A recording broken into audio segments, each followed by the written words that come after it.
खबर की ओर चलते हैं जो कि आ रही है सिरोही से और बड़ी खबर आ रही है। देखिए, कोयले से भरे ट्रक में लगी भीषण आग। आग को गोला बना पूरा ट्रक, आग का गोला बन गया पूरा ट्रक। देखिए, लगातार हम आपको तस्वीर दिखाने समय रहते ट्रक के नीचे उतरा ट्रक चालक। आग लगने के कारणों का नहीं हुआ है अभी तक खुलासा।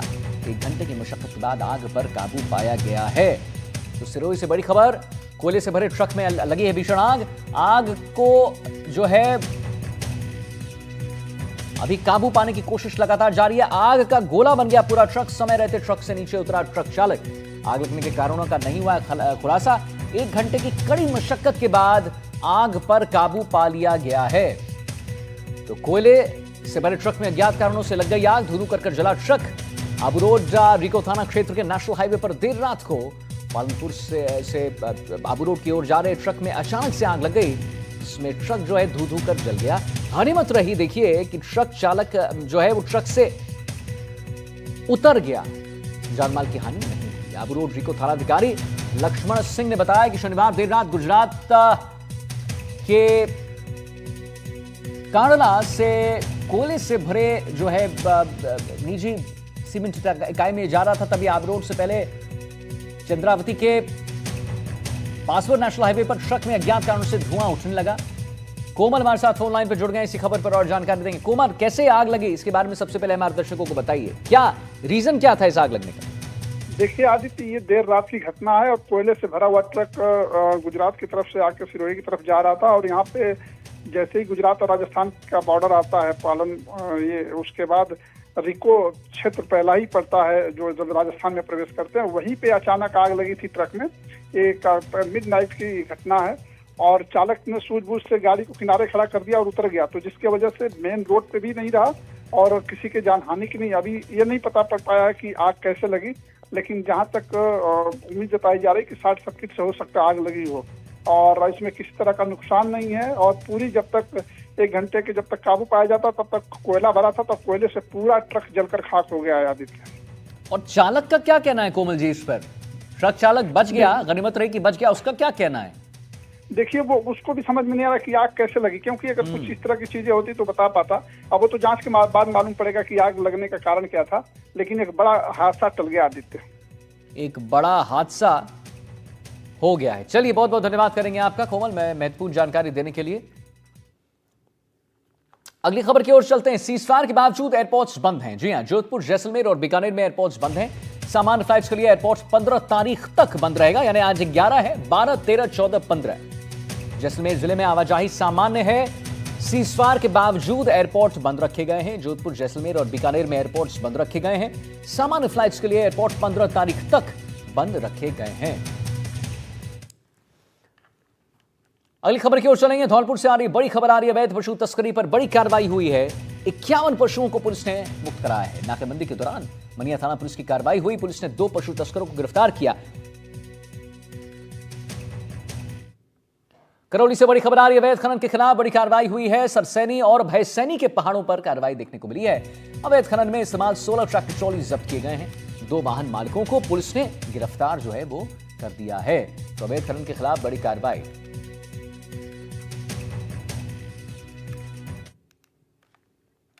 धौलपुर की कोलारी थाना पुलिस ने कार्रवाई करते हुए 15,000 के नामी बदमाश भोलू गुर्जर को गिरफ्तार किया है। जानकारी के अनुसार भोलू गुर्जर वारदात के इरादे से घूम रहा था। भोलू गुर्जर लुक्का गैंग का सक्रिय बदमाश है। पुलिस टीम ने बदमाश भोलू गुर्जर को मुखबिर की लोकेशन के आधार पर गिरफ्तार किया। फिलहाल बदमाश भोलू गुर्जर से पुलिस पूछताछ कर रही है और अनुसंधान में बड़ी वारदात जो है उसके भी जो खुलने का सिलसिला है जारी है। रात्रि के समय लुक्का और सुथरेंद्र के गैंग की आंगे के बांध के पास आने की सूचना थी, जिस पर क्यूआरटी, डीएसटी टीम और साइबर टीम के साथ वह जाब्ता आंगे थाने का मौके पर पहुंचा था। तो वहाँ एक गाड़ी से लुक्का डकैत आ रहा था, जिससे मुठभेड़ हुई, फायरिंग हुई और जिसमें रवि व अशोक 2 मुलजिम को मौके पर ही पकड़ लिया था। मुलजिम भोलू सन ऑफ ज्ञान सिंह जाति गुजर निवासी मरौली थाना कोतवाली धौलपुर को, जिस पर 15,000 का इनाम घोषित है, जिसे आज कोराई थाने पर डिटेन किया गया, जिसको थाना आजा के मुकदमा में गिरफ्तार किया गया है और पूछताछ व तफ्तीश जारी है। कोटा में दिल दहला देने वाला वीडियो सामने आया है। अनंतपुरा थाना क्षेत्र की कॉलोनी के मोहल्ले में एक बेकाबू कार ने 4 बच्चों को और एक बुजुर्ग महिला को कुचल दिया। गनीमत रही कि सबकी जान बच गई। पहले हम आपको वीडियो दिखा लेते हैं। देखिए वीडियो देखिए आप। तो अनंतपुरा थाना प्रभारी भूपेंद्र सिंह ने बताया कि कार को जब्त कर लिया गया है। चित्तौड़गढ़ जिले की कोतवाली निम्बाहेड़ा थाना पुलिस ने अवैध मादक पदार्थों की तस्करी के खिलाफ बड़ी कार्रवाई को अंजाम दिया है। पुलिस ने जलिया चेकपोस्ट पर नाकेबंदी के दौरान एक ब्रेजा कार में अवैध रूप से परिवहन की जा रही 18 प्लास्टिक की पारदर्शी थैलियां में भरे 30 किलो 607 ग्राम अवैध अफीम को जब्त किया है। इसके साथ ही हम आपको बताएं, पुलिस ने 2 आरोपियों को भी गिरफ्तार किया है। आपको बताना चाहेंगे आगे कि जब्त अफीम की कीमत जो है करीब 1 करोड़ रुपए आंकी जा रही है। पुलिस अधीक्षक सुधीर जोशी ने बताया कि नीमच की तरफ जा रही एक ब्रेजा कार को रुकवाकर तलाशी ली गई। खबर झुंझुनू से है, जहां मड़वा इलाके के मेरादासी गांव के रहने वाले जवान सुरेंद्र कुमार बेगा जम्मू कश्मीर के उधमपुर सेक्टर में पाकिस्तान की ओर से की गई एयर स्ट्राइक में शहीद हो गए। शहीद को आज पूरे राजकीय सम्मान के साथ अंतिम विदाई दी जाएगी। Medical assistant surgeon Surendra Kumar शहीद हो गए हैं।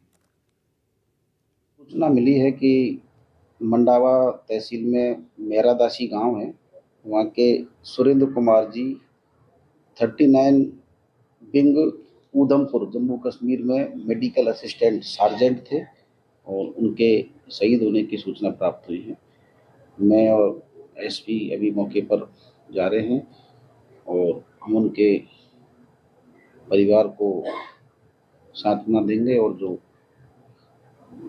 संभव सहायता पैकेज सरकार का और भारत सरकार का होगा वो उपलब्ध करवाया जाएगा। सीएम हिमांता शर्मा ने मुख्यमंत्री कार्यालय में प्रदेश की कानून व्यवस्था के संबंध में अधिकारियों के साथ बैठक ली। इस दौरान उपस्थित अधिकारियों को सीमावर्ती क्षेत्र के संवेदनशील स्थानों की सतत निगरानी करने और जनता की सुरक्षा सुनिश्चित करने के दिशा निर्देश दिए गए। साथ ही कानून व्यवस्था को लेकर अधिक प्रभावी बनाते हुए क्या उचित निर्देश देने चाहिए वो भी प्रदान किया गया।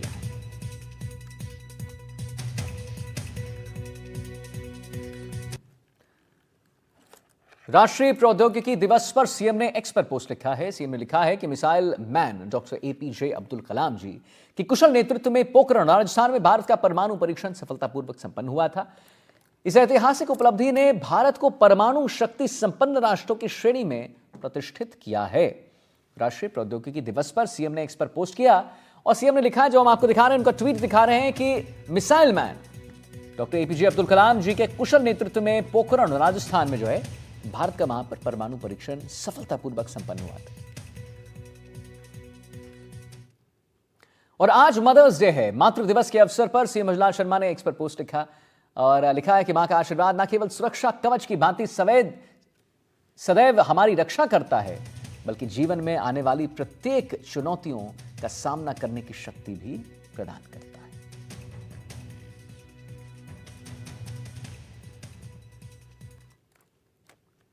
भारत और पाकिस्तान के बीच में चल रही तनातनी के बाद में अब दोनों देशों के बीच में सीजफायर हुआ है। सीजफायर को लेकर जोधपुर के लोगों की अलग अलग प्रतिक्रिया सामने आई है। लोगों ने प्रधानमंत्री नरेंद्र मोदी पर विश्वास व्यक्त किया, तो वहीं उन्होंने कहा कि एक बार फिर भारत ने अपने अदम्य साहस और सैन्य पराक्रम का प्रदर्शन कर दिया है, जिसके बाद पाकिस्तान ने घुटने टेक दिए हैं। भारत और पाकिस्तान के बीच में चल रहे सिंदूर ऑपरेशन के बाद में जिस तरह से सीज फायर हुआ है, सीज फायर को लेकर लोग क्या सोचते हैं? हमारे साथ है सेना से जुड़े रिटायर्ड ब्रिगेडियर सर, किस तरह से सोचते हैं ये सीज फायर किया गया? सीज फायर तो उम्मीद तो नहीं थी, पर जब देखा गया कि कुछ भी नहीं हो रहा तो पाकिस्तान ने अपना हथियार डाल दिया तो उसके बाद फिर तो सीज फायर ही होना था। क्या मानते हैं आप ये निर्णय जो लिया गया? निर्णय बहुत अच्छा लिया। मोदी जी के नेतृत्व में ये लड़ाई बहुत अच्छी तरह लड़ी गई है। We are so proud of our soldiers, they have done a good job. पर पाकिस्तान को ये लेसन देना बहुत जरूरी था। कितने सालों से फ्रॉम दिस 1947 ऑनवर्ड्स ये इंडिया को प्रोग्रेस देख नहीं सकता था। अंदर घुस के टेररिज्म के अड्डे बने हुए थे इसके पाकिस्तान के, और कभी 4 जवान मार दिए, कभी 6 अफसर मार दिए, कभी बस उड़ा दी। This not fair. तो अब तो इसको लेसन सिखाना ही था। तो हमारी फोर्सेस ने अंदर घुस के ऐसे अटैक किए, इनके अड्डे नष्ट कर दिए, इनके जो बड़े बड़े आंका थे उनको मार गिराया। तो वी आर सो हैप्पी। पर अभी हमारी जंग पूरी नहीं हुई, क्योंकि ये सुधरने वाले नहीं है। ये जो होते हैं ना, कुत्ते की दुम कभी सीधी नहीं होती, ये उसी कैटेगरी में आते हैं। तो इंडिया को अभी बड़ा स्ट्रिक्ट रहना पड़ेगा। जो बैन लगाया है ना, वो कंटिन्यू रखेंगे हम, बिल्कुल स्ट्रिक्ट। और अब लास्ट स्टेटमेंट जो मोदी ने दिया है कि अभी कोई भी एक्ट ऑफ टेररिज्म होगा वो एक्ट ऑफ वॉर गिना जाएगा, उसके against we will take strict action. बस हम बड़े खुश हैं, क्योंकि लड़ाई में तो किसी की भलाई नहीं होती, मरते आम लोग ही हैं, उनका ही नुकसान होता है। पर इंडिया ने अब दिखा दिया सबको कि हम पीछे नहीं हटेंगे। पाकिस्तान को लेसन सिखाना था, वो हमने सिखा दिया, और पाकिस्तान भी अब समझ गया, अब हिम्मत तो नहीं करेगा। यानी कि कह सकते हैं जो सबक सिखाया, क्या मानते हैं आप जिस तरह से सीज फायर हुआ? जिस तरीके से पाकिस्तान ने भारत के पहलगांव के अंदर कायराना हमला किया, आतंकी हमले को सपोर्ट करते हुए जो हमला कराया, उसके विरोध में भारत की सेना ने जो अपना अदम्य पराक्रम दिखाया, उसके लिए मैं बहुत सेना का आभारी हैं। और देश की जनता ने जो सेना को जो मॉरली सपोर्ट दिया, उसके लिए मैं देश की सभी जनता और नागरिकों से ये कहना चाहूंगा कि उनके सपोर्ट से जो सेना ने काम किया, उसके लिए उनको बहुत बहुत धन्यवाद। और सेना ने जो पराक्रम दिखाया कि पाकिस्तान को उसके आगे देश की जनता और सेना के सहयोग दोनों को देखते हुए पाकिस्तान ने जो अपने घुटने टेके, उसके लिए भारतीय जनता और सेना को बहुत बहुत बधाई। महिलाएं हैं कुछ, उनसे भी जान लेते हैं। क्या मानते हैं आप जिस तरह से सीज फायर हुआ और पाकिस्तान को जो जवाब दिया गया? इसमें क्या युद्ध का विराम होना बहुत जरूरी था। इससे लोगों में जो भय है, उस वजह से अंदर से लोग हिल गए थे, कि इसलिए अब बहुत जरूरी था विराम होना, और बहुत खुशी की बात है कि अब विराम लग चुका है। क्या मानते हैं प्रधानमंत्री जी ने और देश के नेताओं ने जो डिसीजन लिया है, सेना ने जो डिसीजन लिया है, क्या लगता है आपको देश हित में? बहुत बहुत देश हित के लिए लिया है, और नरेंद्र मोदी की तो जितनी सराहना की जाए उतनी कम है। और देश के सैनिकों ने बहुत बहुत मतलब अपना बलिदान और इतना आगे आकर अच्छा काम किया है। बहुत प्राउड किया मोदी ने। क्या लगता है आपको? भारत बहुत शक्तिशाली देश है, पाकिस्तान उसके सामने टिक नहीं सकता है। उसने अपनी कोशिश करी, लेकिन अपनी हार देख के उसने सरेंडर कर दिया। और तो आप देख सकते हैं कि किस तरह से जो है लोगों की जो रिएक्शन है, लोग ये मानते हैं प्रधानमंत्री नरेंद्र मोदी ने जो निर्णय लिया, भारतीय सेना ने जो पराक्रम दिखाया, उसी के कारण से है जो ये पाकिस्तान है घुटनों पर टिका है। और जिससे बड़ी सबसे बड़ी एक लाइन जो जोड़ी गई है कि अगर भविष्य में जिस तरह से अगर कोई भी आतंकवादी घटना होती है तो फिर सीज फायर का जो है वायलेशन माना जाएगा। तो कह सकते हैं लोग इस निर्णय को लेकर काफी खुश और संतुष्ट नजर आ रहे हैं। जोधपुर से एनडीटीवी के लिए अरुण हर्ष की रिपोर्ट। जैसलमेर को उत्तर भड़ किवाड़ कहा जाता है और इसी नाम को सार्थक कर रही है जैसलमेर की जनता। देश हित में जैसलमेर के बाशिंदों ने जमकर रक्तदान किया। वहीं लोगों ने कहा कि वो देश की रक्षा के लिए हमेशा खड़े हैं। देश की पश्चिमी सरहद पर तनाव की स्थितियों के बीच यहाँ के बासिंदे एक बार फिर 1965 और 71 की तरह ही सेना और देश के साथ खड़े हैं। उनकी भावना है कि देश पहले। जिस तरह से लगातार तनाव की स्थितियां हैं, अगर कोई आपात स्थिति होती है तो किस तरह रक्त की आवश्यकता पड़ती है, उसे देखते हुए रक्तदान किया जा रहा है। मैं आपको तस्वीरें दिखा दूं, ये वो सारे वॉरियर्स हैं जो देश के अंदर रहकर देश की सरहद पर रक्षा करने वाले लोगों के साथ खड़े हैं और उनके लिए एक अलग भावना प्रेम की रखते हैं और लगातार जो है वो ब्लड डोनेट करने के लिए पहुंच रहे हैं। लगभग 50 लोगों ने अब तक जो है वो ब्लड डोनेट किया है। सुबह से जो है वो पूरा शहर बंद है, तो जैसे थोड़ा थोड़ा मौका मिलता है लोग पहुँचते हैं और ब्लड दे रहे हैं। इनसे बातचीत करते हैं, कितनी खुशी और उत्साह है आज जब ये मौका मिल रहा है देश के लिए खून देने का। जहाँ बॉर्डर पर हमारी सेनाएं हमारी रक्षा के लिए तैनात है, वहीं उनके सहयोग के लिए रक्त की आवश्यकता का आरएसएस के द्वारा राष्ट्रीय सेवक संघ जैसलमेर ने आह्वान किया था कि हमें ब्लड बैंक में जाकर रक्तदान करना है। तो सुबह से ही हमारे सभी बंधु कार्यकर्ता लगे हुए हैं जो 5-5, 4-5 की संख्या में ब्लड बैंक में आकर और सहयोग कर रहे हैं रक्तदान करके। 50 यूनिट रक्तदान किया, कितनी खुशी हो रही है जब देश के लिए खड़ा रहने का मौका है। देश के लिए खड़ा रहने का मौका है तो इसलिए खुशी की बात है कि हमारे जवान हमारे लिए अपना खून बहा रहे हैं, तो हम यहाँ बैठे अगर अपना खून डोनेट करके उनके काम आ सके तो ये सौभाग्य की बात है। देखिए इसे सौभाग्य बताया जा रहा है, कितना उत्साह। देखिए हर किसी के हाथ पर इस तरह का बैंडेज है क्योंकि ये सारे लोग ब्लड डोनेट कर चुके हैं और एक एक टुकड़ी आ रही है ब्लड डोनेट कर रही है और इनके चेहरों पर हंसी मुस्कान खुशी जो है वो साफ जाहिर कर रही है कि नापाक हरकतों का डर नहीं है, देश प्रेम की भावना है। कितनी खुशी? खुशी तो बहुत है। जैसा कि आप सबको मालूम है लगातार ड्रोन हमले हो रहे हैं, सीमाएं तत्पर तैयार है, तो हम जितना हो सके उतनी सेना की मदद के लिए तैयार हैं। जैसलमेर के सभी युवा तैयार हैं। 1965 और 71 के युद्ध में भी हमारे लोग डटे थे, ऊंट पर खाना पानी पहुंचा रहे थे, वो पूर्वज थे और आज फिर मौका मिला है। उत्तर बढ़ किवाड़ बोलते हैं जैसलमेर के बासिंदों को, क्योंकि युद्ध की किसी भी स्थिति के अंदर शत्रु सेना का हम डट के विरोध करते हैं। और आज हम देख सकते हो कि जब ब्लड डोनेशन की बात होती है तो एक आह्वान पर सैकड़ों युवाओं के अंदर उत्साह है कि हमारा रक्तदान हो। इसलिए हमने एक लिस्ट बनाई है, बारी से हम सबको अलग अलग समय पे बुलाएंगे और सबका रक्तदान करवाएंगे जैसी ज़रूरत पड़ेगी। जैसा कि आपको बताया कि 2000 से अधिक यूनिट का रक्तदान जैसलमेर में होना है। देखिए 2000 यूनिट तक की रक्तदान की व्यवस्था की गई। ब्लड बैंक में किस तरह का माहौल है? आप ब्लड बैंक में सुबह से काम कर रहे हैं, कई लोगों ने डोनेट भी किया है। ब्लड बैंक में बहुत अच्छा माहौल है। अभी जागरूक जो यहाँ की पब्लिक है वो भी सुबह से रेगुलर बेस पे आ रही है, यूथ आ रहा है, महिला शक्ति भी आ रही, आके ब्लड दे रहे राष्ट्र के नाम पे, फौजी भाइयों की ज़रूरत के लिए। अगर युद्ध की स्थिति, आपातकाल की स्थिति बनती है तो हम जैसलमेर से कम 2000-2500 ब्लड उनको दे सकें।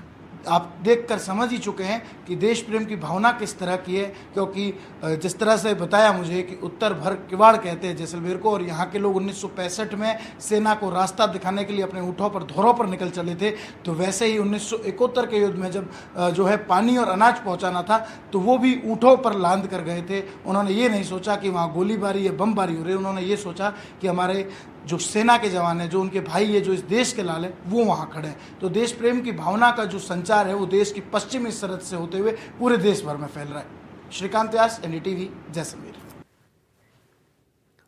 भारत और पाकिस्तान के बीच तनाव बना हुआ है, लेकिन ये भरतपुर और पाकिस्तान के बीच कोई पहला मौका नहीं है जब ऐसी स्थिति बनी हो। इससे पहले भी कई युद्ध हो चुके हैं। भरतपुर के गोवर्धन गेट के पास रखे गए पाकिस्तानी टैंक की कहानी 1971 के भारत पाकिस्तान युद्ध से जुड़ी हुई है। यह टैंक भारतीय सेना द्वारा युद्ध के दौरान कब्जे में लिया गया था और अब यह युद्ध की एक निशानी के रूप में रखा गया है। समाज सेवी गिरधारी तिवारी ने बताया कि भरतपुर के गोवर्धन गेट चौराहे पर रखा पाकिस्तान का टैंक 1971 यानी 1971 के भारत पाकिस्तान युद्ध की याद दिलाता है। T-55 टैंक अमेरिका ने पाकिस्तान को दिया था, जिसे भारतीय सेना ने युद्ध में नष्ट कर दिया था। इस युद्ध में भरतपुर के 3 जवान शहीद हुए थे, जिनकी शहादत को सम्मानित करने के लिए रक्षा मंत्रालय ने इस टैंक को भरतपुर को दिया था।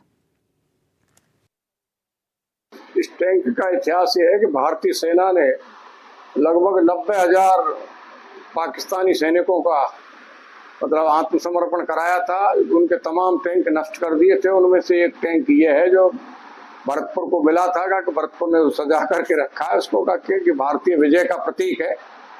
मतलब ये बांग्लादेश को विजय दिलवाई थी इस टैंक ने। तो ये आज भी भारत की जो सेना है वो इतनी मजबूत है, 6 दिन में पूरे पाकिस्तान पर कब्जा कर सकती है अगर युद्ध छिड़ा तो। भारत और पाकिस्तान के बीच तनावपूर्ण स्थिति बनी हुई है। यह कोई पहला युद्ध नहीं है, बल्कि इससे पहले भी भारत और पाकिस्तान के बीच कई युद्ध हो चुके हैं। बात सन 1971 की जाए तो राजस्थान के भरतपुर में 1971 के युद्ध की एक निशानी रखी हुई है। मैं अपने सहयोगी से कहूंगा वो एक बार तस्वीर दिखाएं। ये गोवर्धन गेट स्थित पैटर्न टैंक है जो 1971 में पाकिस्तान से भारत का युद्ध हुआ था, तो भारतीय सैनिकों ने इस टैंक को अपने कब्जे में कर लिया था। भरतपुर के करीब 3 जवान शहीद हुए थे। रक्षा मंत्रालय ने उन्हीं के चलते इस टैंक को भरतपुर के लिए सौंपा था और ये गोवर्धन गेट पर रखा हुआ है और ये विजय का प्रतीक है। बताते हैं कि पाकिस्तान ने जैसलमेर के रास्ते पैटर्न टैंकों से हमला किया था, जिसे भारतीय सेना ने नेस्तनाबूद कर दिया था। बड़ी संख्या में टैंक जब्त किए गए थे। इन्हीं में ये टैंक भारतीय सेना के शौर्य के प्रतीक के रूप में स्थापित किया गया। बताते हैं कि ये अमेरिका का टैंक है और इसका नाम T-55 है, जिसका इस्तेमाल लड़ाकू ट्रैक वाहन के रूप में किया जाता है। जो भी भरतपुर में देशी विदेशी पर्यटक आते हैं वो गोवर्धन गेट दरवाजा पहुंचते हैं और यहाँ जो टैंक है उसे जरूर देखते हैं। भरतपुर से एनडीटीवी के लिए ललितेश कुशवाहा। हमारे देश की सेनाओं द्वारा पाकिस्तान को धूल चटा देने के बाद हालांकि युद्ध पर विराम लग गया है। युद्ध की स्थितियों के दौरान जहां हमारे देश के हर नागरिक के मन में देशभक्ति का जज्बा चरम पर है, वहीं देश के पूर्व सैनिक भी लगातार मामले पर निगरानी जमाए बैठे हैं। कई सैनिकों ने सीमाओं पर लड़ने जाने की पेशकश रख दी है। इन्हीं में से एक हैं रिटायर्ड कप्तान जसवंत सिंह। उस दौर में और इस दौर में क्या अंतर है और सैनिकों से क्या कहना चाहेंगे आज? मैं सैनिकों को यह बताना चाहूँगा कि उस दौर में टेक्नोलॉजी कम थी। कारगिल युद्ध हमने लड़ा है और कारगिल के टाइम पे हमारे पास मिसाइल सिस्टम नहीं था, और जो अभी टेक्नोलॉजी जैसे S-400 रूस से लिया है वो नहीं था। इस प्रकार के जो नई टेक्नोलॉजी वाले हथियार नहीं थे, उससे हमारे को काफ़ी डिफ़िकल्टी महसूस हुई। हमने स्वीडन से बोफोर्स लिया, उसने हमारे को कारगिल के अंदर काफ़ी अचीवमेंट दिया। उसकी खासियत ये थी कि हमारे पास, मैं जिस रेजिमेंट में था उसके पास 105 mm की तोप थी, जो कि हाई लेवल पे 65 डिग्री से ऊपर फायर नहीं करती थी, और पहाड़ी क्षेत्र में चढ़ने में दिक्कत आती थी, गाड़ी के साथ टो के चलती थी। बोफोर्स क्या है, उसका 32 किलोमीटर रेंज होता था। बर्फीले क्षेत्र में उसका ऑटोमेटिक ही ऑक्सीजन की वजह से दबाव रेंज बढ़ जाता था, और वो 90 डिग्री एंगल तक फायर कर सकती थी। इस वजह से वहाँ की ऊंची टाइगर हिल जैसी पहाड़ियाँ थी, जिसमें हाई एंगल से फायर होने की वजह से हमारे को अचीवमेंट मिला और हमने सक्सेस पाया। अभी पहलगांव में हमला हुआ, उसके जवाब में हमारे देश की तरफ से कार्रवाई की गई, कैसे देखते हैं? बहुत अच्छा किया और होना चाहिए था, बहुत ज़रूरी था, क्योंकि इस तरीके से अगर वो कोई समझदार कंट्री होती और उस बातचीत से अगर समाधान निकलता तो ज़रूरी था, लेकिन वो अति हो गई थी। सिविल पर्यटक के ऊपर, सिविल पब्लिक के ऊपर, जो टूरिस्ट है, मतलब नियतियों के ऊपर एक कायरतापूर्ण उन उग्रवादियों ने बहुत गलत और गलत दुराचरण का काम किया, और फिर उनकी कास्ट, धर्म, जाति पूछ के, जो कि बिल्कुल आज तक ऐसा किसी भी देश में नहीं हुआ। तो देखिए, इन्होंने साफ तौर पर कहा, अपने जो संस्मरण थे वो भी इन्होंने सुनाया और साफ तौर पर कहा कि पाकिस्तान लगातार इस तरह की हरकतें करता है, उसकी आदत में है। लेकिन इस बार जो भी कुछ हुआ है काफ़ी अच्छा हुआ है, और इससे संदेश जाता है कि आने वाले वक्त में यदि पाकिस्तान ने अब ऐसा दुस्साहस किया तो उसको कड़ा सबक सिखाया जाएगा। हो सकता है कि पाकिस्तान आने वाले समय में कुछ भी करने लायक ही न रहे। पाकिस्तान के नाम एक कड़ा संदेश दे दिया है। रिटायर्ड फौजी जो हैं वो भी लगातार तैयार हैं, आने वाले वक्त में भी तैयार रहेंगे, और साफ तौर पर इनका कहना है कि हालांकि सीज फायर की घोषणा हो गई है, लेकिन अगर आने वाले वक्त में पाकिस्तान फिर ऐसा दुस्साहस करता है तो उसको फिर से मुंह तोड़ जवाब दिया जाएगा और उसको नेस्त नाबूद कर दिया जाएगा। NDTV के लिए झालावाड़ से रियाज खान। भारत पाक तनाव से राजस्थान का जो इलाका सबसे ज्यादा प्रभावित नजर आया वो था जैसलमेर। ऐसे में अब युद्ध विराम का ऐलान हो गया है, तो जानना जरूरी है कि आखिर क्या कहती है जैसलमेर की जनता। दिखाते हैं आपको। जैसलमेर पर भी पाकिस्तान के खूब सारे ड्रोन दागे गए, लेकिन पूरी तरह से नाकाम रहे और यहाँ पर कहीं भी नुकसान नहीं हुआ। अब आप देख सकते हैं कि किस तरह से लोग बाहर आ गए हैं, खुश नजर आ रहे हैं। थोड़ी सी महिलाएं जो है उनसे पहले पूछते हैं। यहाँ पर खूब सारे ड्रोन दागे गए, लेकिन आपने भी सुना होगा पटाखों की आवाज़ तरह से था, लेकिन कुछ नुकसान नहीं हुआ। आप लोग क्या कहना चाहते हैं इसके बारे में? और अब उन्होंने कहा है कि सीज फायर वो हो गया है। भारतीय वायु सेना ने बहुत अच्छा काम किया, इसके लिए हम सभी के लिए बहुत अच्छी खुशखबरी है। इसके लिए भारतीय वायु सेना और सभी आर्मी सेना के लिए बहुत बहुत धन्यवाद। क्या कहना चाहोगे आप लोग? आप लोग यहाँ पे तनोट माता की बहुत आस्था है कि जैसलमेर में कुछ नहीं होएगा। हम घूमने आ जाते हैं। तो अब बाकी लोग क्या कहना चाहते हैं, आइए उनसे पूछते हैं। यहाँ पर कुछ लोग खड़े हुए हैं, आप लोग क्या कहना चाहेंगे? हम इसमें नरेंद्र मोदी की कूटनीति की जीत मानते हैं और भारतीय सेना की बहुत जीत मानते हैं, जिन्होंने अपने पाकिस्तान की एक चलने नहीं दी, और इस कारण अमेरिका के राष्ट्रपति डोनाल्ड ट्रंप ने मध्यस्थता कराई, ये बहुत अच्छा कार्य किया। जी, आप क्या कहना चाहेंगे? खूब सारे ड्रोन दागे गए, लेकिन जैसलमेर में कोई नुकसान ने बहुत बढ़िया किया, पाकिस्तान को सबक सिखा दिया, बहुत बढ़िया किया। हम इस बात पर खुश हैं। ठीक है भैया, आपके पास? हाँ बोलिए। मैं ये बोलना चाहूँगा कि भारत हमेशा गांधी जी की विचारधारा अहिंसा परमो धर्म, इसी पे ही चलता आया है। और जो ये पाकिस्तान आतंकवाद फैला रहा है, मतलब कि अब जो निर्दोष लोगों की मारा है, हत्या करवाई है, उसके हम खिलाफ थे। आज जो भारत की सेना ने इनके मुंह तोड़ जवाब दिए है, इसके लिए हम भारतीय सेना पे गर्व करते हैं। बहुत खुशी का आप माहौल है, क्या बहुत खुशी कहना का चाहते हैं माहौल आतंकवाद को लेकर आपके क्या विचार हैं? नहीं मैडम जी, आतंकवाद से तो पूरी सारी दुनिया तंग आ चुकी थी और कुछ लिखा है? हाँ, इस पर मैंने 2015 में कविता लिखी थी और मोदी जी तक पहुंचाने का सबसे आग्रह किया था। आज वो कविता थोड़ा सा पढ़ के सुनाइए।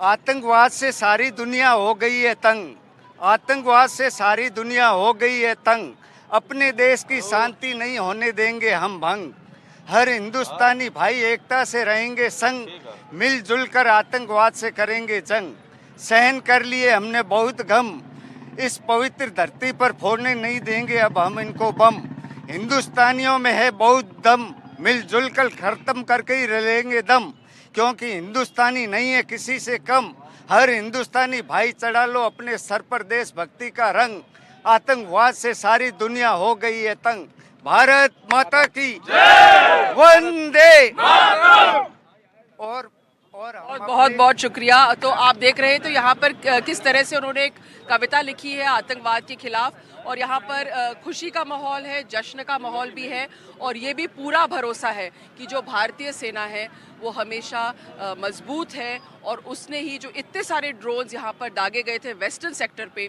लेकिन फिर भी कहीं पर भी नुकसान नहीं हुआ। जैसलमेर से कैमरा पर्सन सुशील कुमार के साथ हर्षा कुमारी सिंह, NDTV। फिलहाल इस खास पेशकश में इतना ही, छोटा सा ब्रेक ले रहे हैं, जल्द हाजिर होते हैं। कहीं नहीं जाइए, देखते रहिए NDTV राजस्थान। नमस्कार।